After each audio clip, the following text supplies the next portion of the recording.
Como é que é, pessoal? Sejam bem-vindos ao Pressão de Fecho Podcast, o teu podcast de vendas, desta vez com um convidado muito especial. O meu convidado de hoje é uma pessoa que eu conheço provavelmente há... Eu não quero mentir, eu não quero fazer-nos passar os dois por velhos, mas provavelmente há 12, 13, 14 anos. Os nossos caminhos cruzaram-se numa experiência profissional que nós tivemos e, entretanto, cada um seguiu o seu caminho, acabámos por cada um ir para a sua empresa e de vez em quando lá fomos trocando umas mensagens, lá fomos trocando alguns comentários, sobretudo agora nas redes sociais, e há muito tempo que não tínhamos uma conversa só os dois, muito menos sobre vendas, e achámos que seria agora o momento ideal para nos juntarmos e trazermos até ti um pouco sobre aquilo que é a nossa experiência profissional de hoje. O meu convidado, Tiago Fontes. Tiago, seja muito bem-vindo. Muito obrigado por teres aceito o meu convite. E como eu te disse no enquadramento que fizemos antes de começarmos aqui a nossa call, este é o nosso espaço. É o espaço para nós falarmos sobre vendas, é o espaço para nós falarmos sobre a nossa experiência profissional. Sem filtros, estás à vontade. Aliás, eu próprio provavelmente vou estar muito mais à vontade nesta call contigo do que estaria com um convidado com quem não tenho tanta confiança. Portanto, se me sair um palavrão ou qualquer coisa do género, tu vais perdoar e as pessoas que nos estão a ver também vão perdoar. Tiago, queres-te apresentar antes de começarmos? Claro que sim, olha, obrigado pela introdução. De facto, estás muito perto. O nosso percurso profissional cruzou-se há cerca de 14 anos, tal e qual.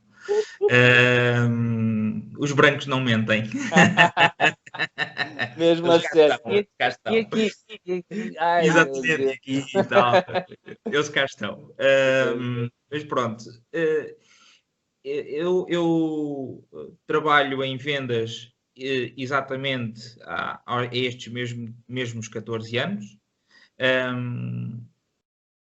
Tenho a felicidade de ter entrado no mercado da área comercial um bocadinho por empurrão, nunca foi uma opção minha. Eu acredito que haja muita gente que acaba por ter esta mesma experiência que eu, que o seu curso ou escolar ou seja, académico, não tenha nada a ver com a área comercial e depois, ou por necessidade ou por oportunidade, acabam por ter uma experiência e percebem o mundo fascinante que é o mercado das vendas e depois nunca mais abandonamos, porque a verdade é essa. Depois do gostinho, querem outra coisa. É muito difícil. E até porque as vendas permitem-nos uma coisa que para mim foi muito importante na minha vida, que é um nível de rendimento muito mais alto que a média, sem algum nível de escolaridade. Facilmente. Okay? Eu costumo dizer que a área comercial não discrimina se tu tens o 9º ano, se tens o 12º, se tens licenciatura, se tens mestrado, whatever. A área comercial discrimina o teu desempenho e os teus resultados. É a única coisa que fala mais alto na área comercial. Tal e qual. Isto tudo para te trazer ao início da minha viagem. Eu tinha 19 anos, os meus pais divorciaram-se, não foi um processo fácil. Cada um decidiu levar a vida de cada um para um lado e eu decidi levar a minha vida também para o meu lado. Agarrei nas minhas coisas e vim trabalhar para Lisboa. Tu não és de Lisboa, não é? Eu não sou de Lisboa, sou de Tomar, sou do centro do país. Bela terra. Bela terra. E quando venho para Lisboa, não vou dizer por cunha, porque não foi bem por cunha, mas houve alguma facilidade em conseguir uma entrevista de trabalho numa empresa que é Seguro, e arranjei um trabalhito na área administrativa como outsourcing para a Caixa Geral de Depósitos. Tens ideia que o pessoal da área administrativa, por norma, abomina a área comercial, não é? Não sei se era contigo igual. Completamente. E porquê que aqueles ganham tanto dinheiro e se não fosse eu, a empresa não andava, eles não são mais importantes que eu? Como é que ganham mais que eu? Foi exatamente isso. Todo o meu percurso de trabalho, enquanto na área administrativa, esse discurso está sempre presente, seja em qualquer empresa, é Sei, igual sim. em todo o lado, Yeah. em todo lado. Eu vinha para Lisboa também com a intenção de estudar, ou seja, de concluir o meu percurso académico, só que depois um gajo começa a trabalhar, vê, eu na altura ganhava 540 euros, tinha que pagar um quarto, o meu passe, sobrava-me muito pouco dinheiro para outro tipo de loucuras e de fantasias, não é? Como podes calcular. Mas fui fazendo a minha vida devagarinho. Eu tinha determinados objetivos que fui estabelecendo com o tempo para mim. Atenção, estamos a falar de um miúdo, porque era um miúdo com 21 anos, 22 anos. Tiago, eu casei-me com essa idade, Tiago, não digas a ninguém. E cheguei a uma altura, quando comecei a trabalhar no Homes Place, estou a fazer aqui um bocadinho fast forward, porque eu fui sempre passando por trabalhos administrativos, e não vou estar aqui a esmiuçar isso ponto a ponto. Quando chego ao Homes Place, é-me dada mais uma vez uma oportunidade de trabalho numa área administrativa, principalmente porque eu vinha da área da banca, e a área da banca é muito rígida, é muito é números, é Excel, é fórmulas, é contas, e foi-me dada uma oportunidade na área administrativa de ser o auditor do departamento comercial do Homes Place.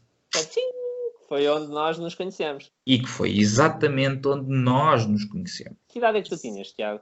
Eu, 22 anos. 22? Pois, eu tinha 19, para 20, por aí. 22 não, 23 anos. Tinha 23 anos. Ou seja, foi aí e foi a ver não só o vencimento, obviamente isso na altura mexeu um bocadinho comigo. Mexe sempre. Tivesse a idade que tivesses. Exatamente, mas estava numa altura em que há coisas que começam a mexer connosco. O querer uma casa só para nós, o querer um carro melhor, porque a gente tinha um charrueco velho, aquilo levava-me do ponto A ao ponto B e eu, no processo, no meio do caminho, íamos a rezar a todos os santinhos que nunca avariasse. Tinhas por o pé de fora, às vezes. Exatamente, a puxar.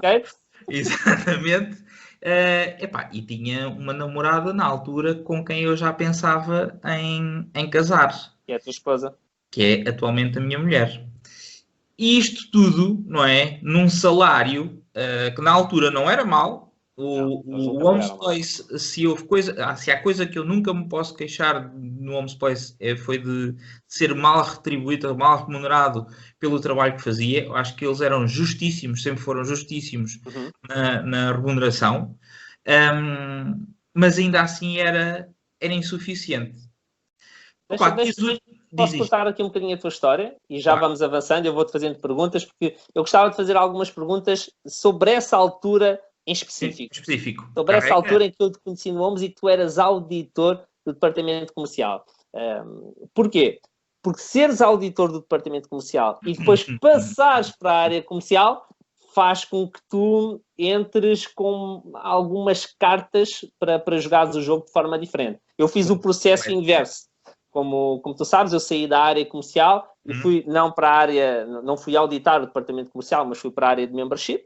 E na área de membership nós controlávamos o trabalho que era feito comercialmente. E isso a mim deu muitas cartas para fazer um bom trabalho naquele departamento de membership.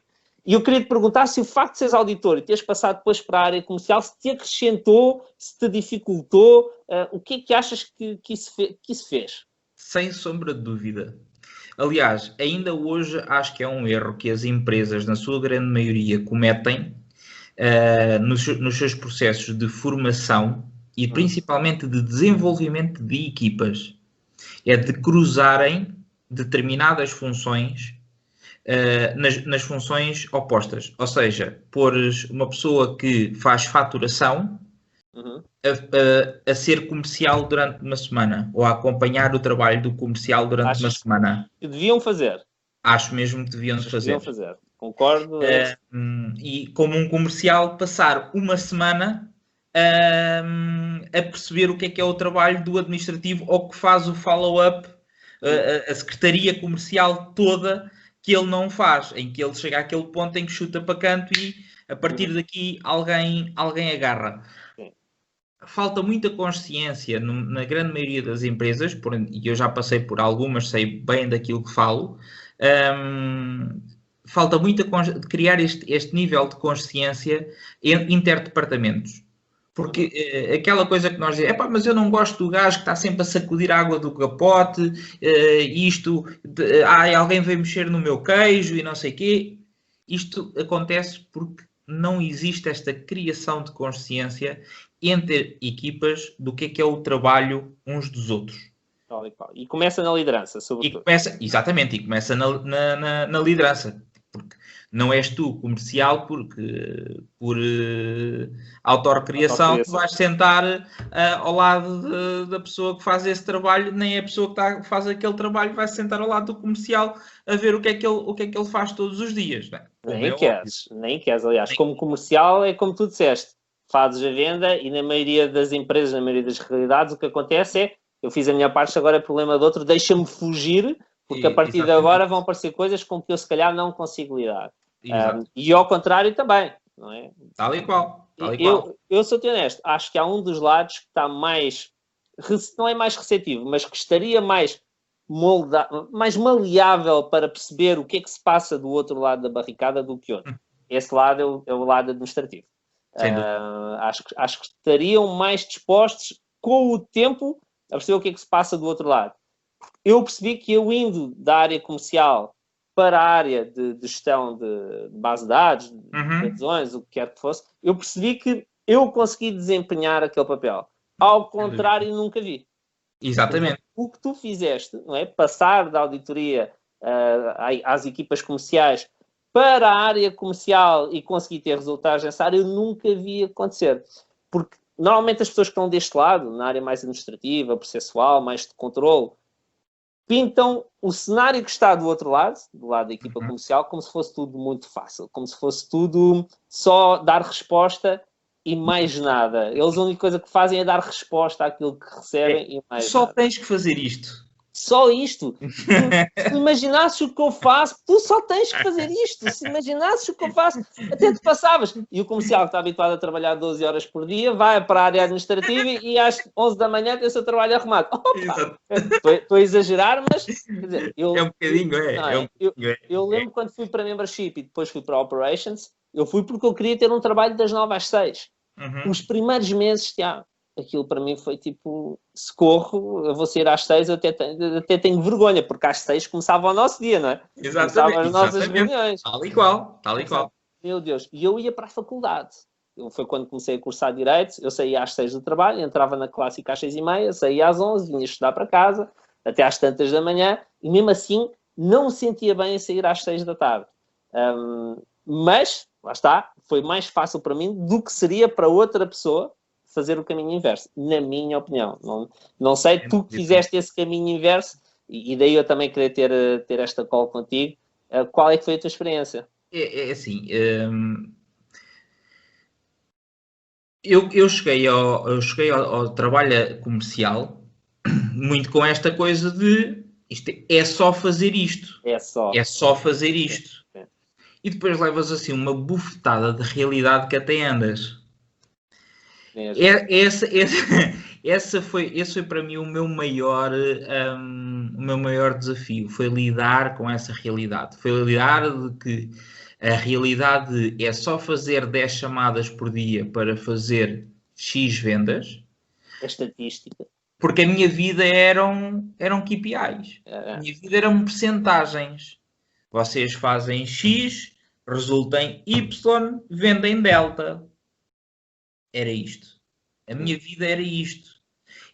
Sendo que isto tudo era num spreadsheet de Excel e ao final do dia eu tinha que enviar um e-mail com o resultado daquilo que tinha apurado.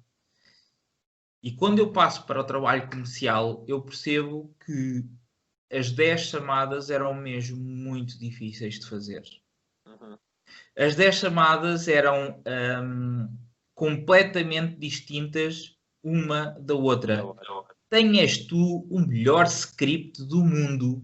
Se tu não tens jogo de cintura e capacidade de pensar a conversa.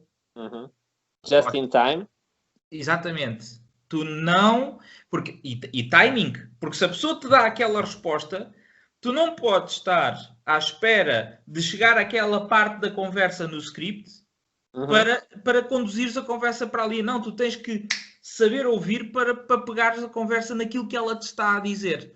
E no momento. Às vezes isso implica cortar a pessoa até que está do outro lado. Exatamente. E, Michael, isto é verdade no fitness, é verdade a vender eventos, a vender publicidade, a vender seguros, é verdade em qualquer coisa que tu estejas a vender. E tu falas por experiência própria. E eu falo por experiência própria. Passaste por essas áreas todas. Eu concordo em absoluto que também passei por essas áreas todas, só não vendi eventos, a não ser os meus eventos eventos de formação. E é a mesma coisa. Nós tivemos um privilégio que foi ter uma grande escola. Sem dúvida. O OMS foi uma grande escola. Eu até hoje, em todos os meus clientes, reforço isso porque tenho uma dívida de gratidão ao OMS Place gigante, não é? E reforço muito isto, que é, na minha opinião, das melhores escolas comerciais do país. Pelo menos na minha altura era, acredito que hoje seja, porque a espinha dorsal ainda lá está. Mantém-se a mesma. Portanto, acredito sim. Nós vemos o que acontece no fitness, o que acontece na área de formação e desenvolvimento pessoal, vem tudo desta escola. Vem tudo do OMS Place. As pessoas não têm noção. Mas há uma sementinha do OMS Place no fitness nacional em todo lado. Desenvolvimento pessoal, idem aspas. Área formativa, vendas, entre outras, idem aspas. O OMS Place tem lá o seu cunho. A escola foi a mesma. Nós tivemos esse grande privilégio. É mesmo. Deixa-me dar-te aqui deixa-me fazer-te um testemunho na primeira pessoa que se calhar, aliás, nunca tu disse e se calhar não tens consciência disso. Tu foste a primeira não, mas das primeiras pessoas que me validou, ou de quem eu recebi validação do meu trabalho comercial, porque eu tinha 20 anos, 21, isto provavelmente foi antes de eu me casar, e eu sempre fui um excelente comercial, tu sabes, e eu tenho a humildade para o dizer como é, e não tenho a modéstia de não o dizer ou dizer de forma diferente. Meu caro, os resultados não enganam. Não enganam. Eu sempre tive resultados muito acima da média, trabalhei muito, sempre trabalhei muito para isso, e na altura sempre fui validado pelos meus resultados.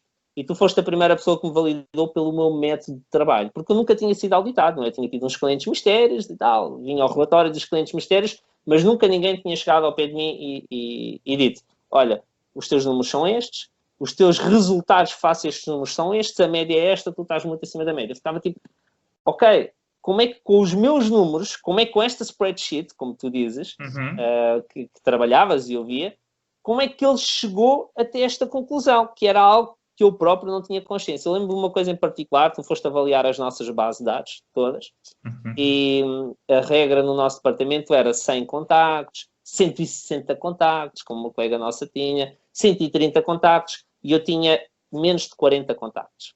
E era o gajo que vendia mais. Mas tinha menos de 40 contactos. E os meus contactos estavam todos muito bem trabalhados. Um dos meus segredos enquanto comercial sempre foi trabalhar muito bem a minha base de dados.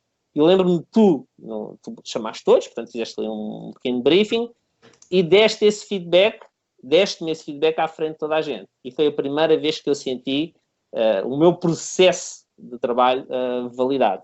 E não sei se já tinha dado esse feedback, mas obrigado, Sr. Tiago Fontes. Foi muito, muito importante para mim. Até hoje. Eu acho que o trabalho que eu desenvolvia na altura, e tive muito pena que o OMS Place depois não tivesse continuado. Não por mim, ok? Obviamente, da parte pessoal, obviamente que eu fiquei com pena de não continuar a ter aquela função, mas mais importante para a própria empresa. Muito importante, era muito importante. Eu acho que os departamentos comerciais, na sua grande maioria, pecam por isso, por não terem uma pessoa que trate esses dados, que os analise de uma forma fria, de uma forma analítica, ok? Fora do problema. Fora do problema, que está completamente fora do problema, que não vive aquela realidade todos os dias, ou seja, a análise de emoção tem bolha, não é? Eu digo-te uma coisa, eu jamais conseguiria fazer o trabalho que fazia nessa altura se tivesse sido comercial primeiro e depois passasse para esta função. Sim. Era completamente impossível. Ia estar muito envolvido. Porque ia estar muito dentro do processo, eu ia saber o que é que o comercial sofre para conseguir aqueles números, eu ia ser muito mais condescendente na forma como ia avaliar cada pessoa do que aquilo que eu fazia, não é? Que Sim. eu não tinha essa realidade na minha experiência, logo eu fazia aquilo que me era pedido, que era analisar exatamente aquilo que ali estava. E eu acho que é uma pena que as empresas não façam esse trabalho, porque a análise dos KPIs de uma forma isenta é fundamental para compreender como é que o processo comercial está a funcionar. Bem, mal, assim, e aonde é que pode ser melhorado. E aonde é que pode ser melhorado? Essa parte é muito importante. Se não analisares esses dados, não consegues perceber onde é que está o estrangulador. Muitas vezes está logo no início. Estava-te a dizer, nós tínhamos colegas que tinham 160 contactos. Eu lembro perfeitamente que tu abris o eco da Lúcia e dizes como é que tu tens 160 contactos ativos. Ativos, não são inativos. São ativos. É impossível um comercial trabalhar 160 contactos. Eu tinha 30 e qualquer coisa na altura. Muito mais fácil dar acompanhamento a esses 30 e tal. Muito mais válidos, qualificados, que fechavam. Porque são efetivamente fruto de trabalho. E isso é muito significativo. E lá está, nós estamos a falar da nossa experiência, daquilo que foi o nosso dia-a-dia, mas isto é transversal a qualquer empresa. Para que é que eu quero fazer um briefing com um comercial meu que vende carros? Não interessa. E eu lhe pergunto, quantos negócios é que tu tens alinhados para esta semana? E ele diz-me assim, tenho 20 negócios alinhados para esta semana, porque ele atendeu 20 pessoas, houve 20 pessoas que foram ao stand, que deixaram o número de telefone, porque disseram que tinham um leve interesse num determinado carro, e então ele, para dizer que tem muitos... 20. E às vezes foi ele que ouviu isso, nem foi o cliente que disse. Exatamente, tal e qual. E depois tens o comercial a seguir e diz assim, eu para esta semana tenho 5 negócios. Como é que é possível? Este gajo diz-me que tem 20, tu tens 5, como é que é possível? Não, corre. E tu vais dar porrada no gajo que te diz que tem 5 contactos ou 5 negócios alinhados para aquela semana. Segunda-feira da semana seguinte, e tu voltas à mesma reunião. Como é que é? Tinhas 20 negócios alinhados. Quantos é que converteste? Converti 1. Ou seja, então, porque aquela pessoa não veio mais, este não me atende o telefone e não sei o quê. Então, tu vais... E depois tu vais desfiando o novelo, não é? E tu percebes que aquilo era completamente insípido. O gajo que te disse que tinha 5 negócios para fechar, fechou 4. E agora? Porque houve um negócio que caiu porque o financiamento não foi aprovado. Yeah. E então... Se não houver esta análise, não é? Porque isto depois... E o trabalho comercial é assim mesmo, é muito rápido. Ok, fechaste aquela semana, passa para a semana, tens o resultado, vai para a semana seguinte. E a semana converte-se no mês, o mês converte-se no trimestre, semestre, ano, acabou o ano. É muito, muito rápido. Sim. E não se para um momento para fazer a análise exatamente de eu não quero 20 contactos. Eu não quero 20 contactos para fazer uma venda. Eu quero este gajo a trabalhar 5 contactos a sério para fazer 4 vendas. Mas a sério, desde o início até à conclusão do negócio. Até à conclusão do negócio. Porque é isto que me dá dinheiro. É aqui que eu sou eficiente. E as vendas, há muita gente que não vê as vendas assim, mas eu ainda hoje vendo. As vendas precisam de eficiência. O valor hora que eu pago a um comercial, em que ele é remunerado e depois é extra remunerado com as suas, e justamente com as suas comissões, não é? Tem que ser eficiente. Tal e qual. Porque se eu vou estar a pagar um gajo 40 horas para andar a passear no clube, no stand, a beber cafés, isto não me interessa. Nada. Vou aproveitar para partilhar outra coisa que aconteceu comigo nessa altura também e depois queria arrancar para a tua próxima experiência profissional ou próximas, que eu quero perceber como é que tu tropeçaste nas vendas. Como tu disseste, estamos lá, sim. Entrar nas vendas não teria sido a tua primeira opção e felizmente aconteceu. Que é uma coisa que eu vejo acontecer cada vez mais e ainda bem que isso acontece, que é, não tenho mais nada para fazer, vou ser comercial. Vou aceitar uma proposta comercial. E de repente, ainda bem que aceitei, isto mudou completamente a minha vida. Se eu soubesse há 10 ou 15 anos, quando era novo, como eu já ouvi, tinha dado este passo. E muita gente ainda tem medo da área comercial e erradamente, porque há cada vez mais opções no mercado para ser um trabalho que se gosta, trabalhar-se numa empresa que se gosta e ganhar-se muito dinheiro. Mas isto para te dizer, eu em 2007, se eu não me engano, foi quando o Sérgio Marques entrou para a Beloura, na altura, ele deu-me 10 PDFs, que eram 10 livros. E eu queria imprimir os livros, né? Porque na altura era tudo computador, não havia tablets, os nossos telefones eram os Nokias, portanto não dava para ler nos Nokias. Uma realidade um bocadinho diferente. Completamente diferente. E eu tinha pedido na altura ao Pedro, que era quem tomava conta do Economat e tudo mais, podia imprimir. O Pedro disse-me que não e eu fui pedir ao Sérgio. Sérgio, sabes aqueles livros que me deste, posso imprimir? Ele disse, se fizeres o teu target ou se fizeres não sei quantas vendas, podes imprimir. E eu, quero, então vou já fechar. Fiz uma target e imprimi, na altura, 6 livros. Não imprimi os 10. E um dos livros chamava-se Administre o Seu Tempo. Tiago, não tem nada a ver com vendas. Administre o seu tempo. Era gestão de tempo e produtividade. Aquele livro, literalmente, quadriplicou as minhas comissões. Tiago. Eu tive 6 ou 7 ou 8 meses a fazer 150% do target seguidos. Onde muitas vezes a equipa toda fechava o mês sem atingir o target e eu fazia 140%, 150%, 160% do target. Como tu sabes, recebíamos a dobrar a partir dos 100%. Portanto, era um excelente vencimento. E o pessoal perguntava-me o que é que eu fazia diferente, o que é que eu fazia para fechar, o que é que eu fazia no levantamento de necessidades. A única coisa que eu fazia era compreender o meu tempo. Era gerir bem o meu tempo. Eu não quero ter uma reunião onde a pessoa vem sem saber ao que vem, onde a pessoa vem sem intenção, vem só para me fazer um favor, onde eu convidei a pessoa para beber um café e não para uma apresentação comercial, só para ter mais reuniões no meu briefing. Não, eu quero que se a pessoa venha, eu quero que esteja muito claro o que é que ela está aqui a fazer, o que é que eu estou aqui a fazer, porque o tempo que eu estou a atendê-la eu podia estar a fazer outra coisa. Eu podia estar a fazer 5 chamadas. Nessas 5 chamadas podiam estar 2 vendas. Eu não sei. Portanto, eu tenho que ser muito eficiente nesta gestão do meu dia.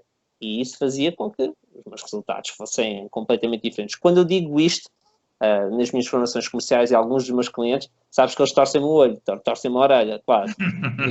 Gestão de tempo, eu quero aprender uma técnica de fecho. Não, tu tens a perceber o que é que está a passar no teu dia. Porque as pessoas não entendem o que é efetivamente a gestão de tempo.